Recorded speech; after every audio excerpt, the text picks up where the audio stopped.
Hello friends, welcome to our channel Pankit Vlogs Live. So we learn about chapter 7 for class 6. So let's go.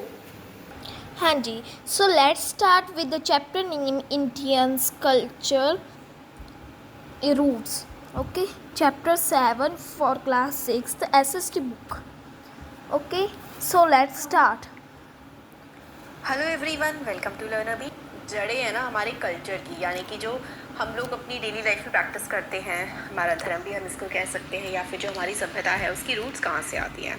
तो एक सुभाषिता है, यानी कि wise saying है कि जिसको चुराया नहीं जा सकता, that which can not be stolen, that which can not be confiscated by rulers, जिसको जो राजा है वो छीन नहीं सकता, that which is not a burden, जो कि भार नहीं है, as it does not weigh anything, क्योंकि उसमें वजन नहीं है, that which though it is used only grows every day, और वो चीज़ जिसको अगर हम इस्तेमाल करें तो हर दिन वो बढ़ती ही जाती है, that is the greatest wealth of all, the wealth of true knowledge.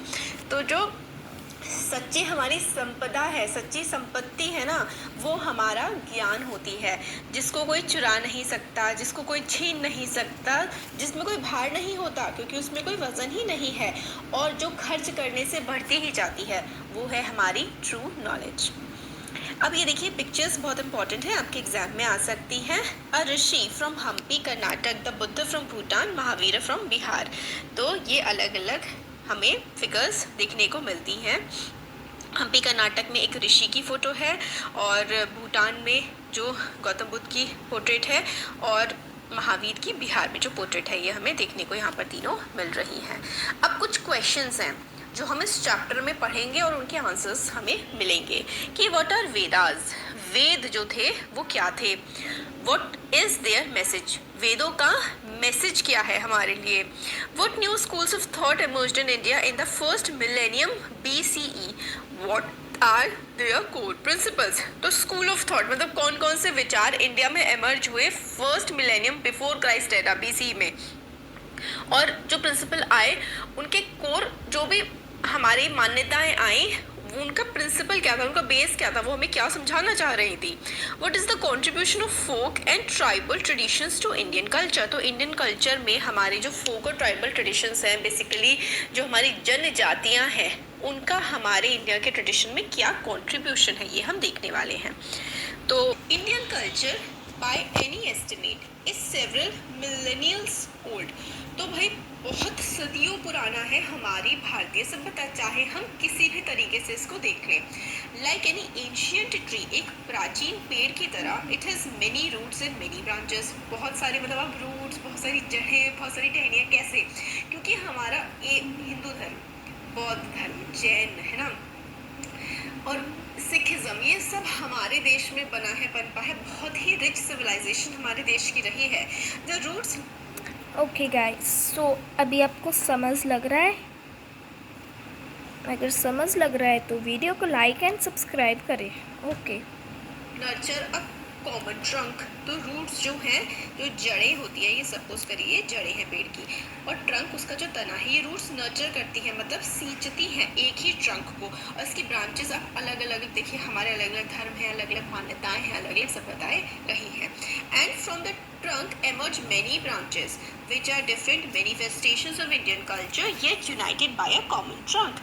तो एक ही जड़ है, एक ही ज्ञान है जो उस तने को सींच रहा है, और उसकी जो ब्रांचेस है, यानी कि जो अलग अलग आप कह लीजिए जो धर्म निकले हैं, हमारे अलग अलग मान्यताएं निकली हैं, उन सबको एक ही जड़ तो सींच रही है, और उनका जो बेस है वो एक ही तना है।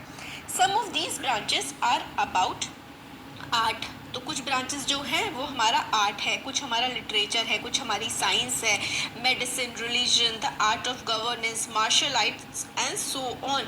और ये जो तने हैं, जो मतलब हमारे ही देश की जड़, जो कि हमारे देश के माइंड से निकल रहे हैं, वो बहुत सारी चीज़ें, हमारे देश में बहुत ही प्राचीन साइंस रही है, आयुर्वेद, कितना प्यारा लिटरेचर रहा है, जैसे कि मेघदूतम, मतलब आप बहुत ही रिच कल्चर रहा है हमारे देश का, कि किस तरीके से आर्ट ऑफ गवर्नेंस रहेगी, मार्शल आर्ट्स भी हमारे देश से निकला है।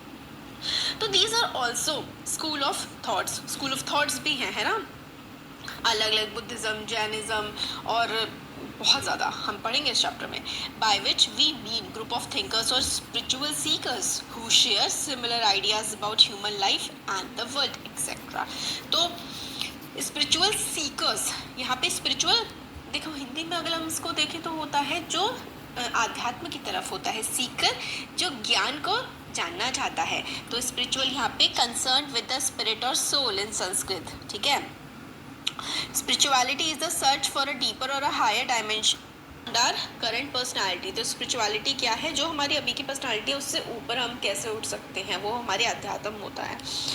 और सीकर खोजने वाला, जिसको आप सेज, योगी, सेंट, फिलोसोफर, जो सच्चाई को जानने की कोशिश करते हैं. तो स्पिरिचुअल सीकर्स हमारे देश में बहुत ही संत महात्मा हुए हैं, बहुत बड़े बड़े.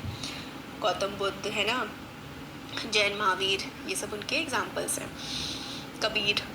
Many archaeologists and scholars have pointed out that some of India's cultural roots go all the way to the Indus और हड़प्पन और सिंधु सरस्वती civilization, जो कि हम लोगों ने चैप्टर 6 में पढ़ा था. काफ़ी सारे आर्कियोलॉजिस्ट हैं, बहुत बड़े बड़े स्कॉलर्स हैं, ज्ञानी लोग हैं, वो बताते हैं कि जो इंडिया की जो कल्चरल रूट्स है वो कहाँ तक जाती है. हड़प्पन सिविलाइजेशन, हड़प्पा है ना, हड़प्पा सिंधु सरस्वती सिविलाइजेशन तक जाती है, जो कि हमने पिछले चैप्टर में पढ़ा था. लेटर ऑन, इसके आगे हम देखें, over time hundreds of schools of thought emerge in India. We will see here a few early schools which have shaped India into country with a unique personality.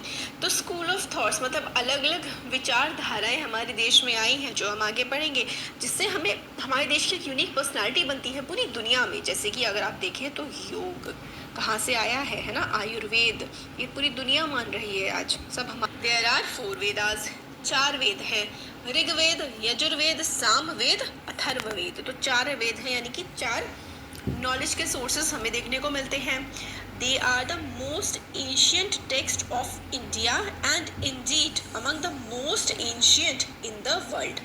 तो ये जो हैं वो इंडिया में सबसे पुराने टेक्स्ट हैं, मतलब लिखे हुए जो हैं कुछ किताब हैं आप कह सकते हैं. और इंडीड बल्कि ये दुनिया के वन ऑफ द सबसे पुराने ग्रंथों में से एक हैं.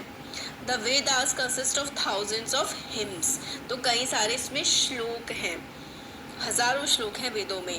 Prayers in the form of poems and songs. Poems and songs के फॉर्म में कुछ प्रेयर्स हैं.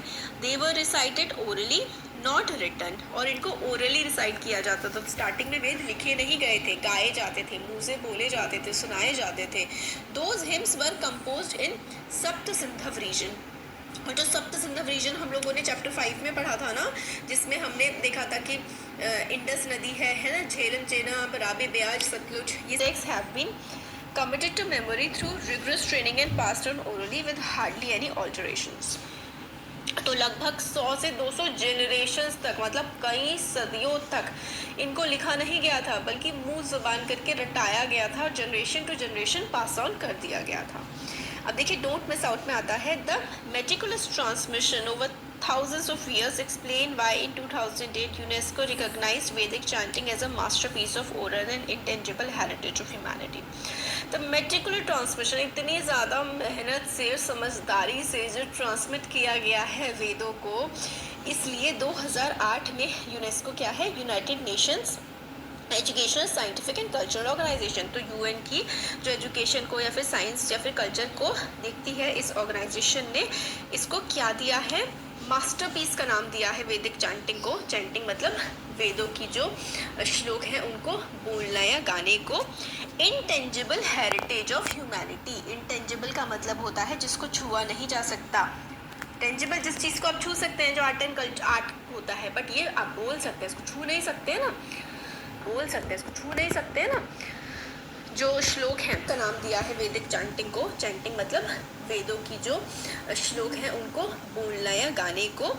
Intangible heritage of humanity. Intangible का मतलब होता है जिसको छुआ नहीं जा सकता. टेंजिबल जिस चीज़ को आप छू सकते हैं, जो आर्ट एंड कल्चर आर्ट होता है, बट ये आप बोल सकते हैं, इसको छू नहीं सकते हैं ना, जो श्लोक हैं. तो इसको इंटेंजिबल हेरिटेज ऑफ ह्यूमैनिटी का नाम दिया गया है, क्योंकि इतनी सदियों से चला रहा है. तो मानव पूरी दुनिया की मानव सभ्यता के लिए बहुत ज़्यादा इम्पॉर्टेंट है. ये यूनेस्को ने डिक्लेयर किया. द वैदिक हिम्स वर कंपोज्ड बाय ऋषिज. तो ये जो वैदिक हिम्स हैं, जो ये श्लोक हैं, है ना, ये किसने कंपोज किए हैं, ऋषि. मेल सीकर्स या फिर सेजेस होते थे, और ऋषिकास फीमेल औरतों ने भी किए हैं in early form of Sanskrit language. तो संस्कृत की जो पुरानी अर्ली फॉर्म होती थी उसमें ये लिखे गए हैं या बोले गए हैं, गाए गए हैं।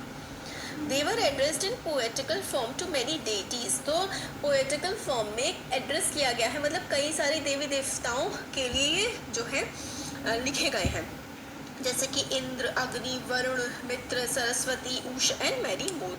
तो कई सारे देवी देवताओं के लिए श्लोक इसमें लिखे गए हैं। Together with the seers these deities sustained rhythm और truth and order in human life and in the cosmos. तो कॉस्मोस देखिए यूनिवर्स के लिए हम लोग इस्तेमाल करते हैं। तो बेसिकली इसमें जो भी श्लोक है ना, उन श्लोकों में ये सब लिखा हुआ है कि मतलब प्रे की जा रही है भगवान से कि जो सृष्टि है वो अच्छे से चलती रहे, जो सृष्टि का नियम है, ट्रूथ है, वो बना रहे। The early rishis and rishikas saw those gods and goddesses as one, not separate beings। तो ये जितने भी ऋषि और ऋषिका थे वो उन्होंने भगवान को एक ही माना है, अलग अलग फॉर्म में बस पूजा है, बट माना एक ही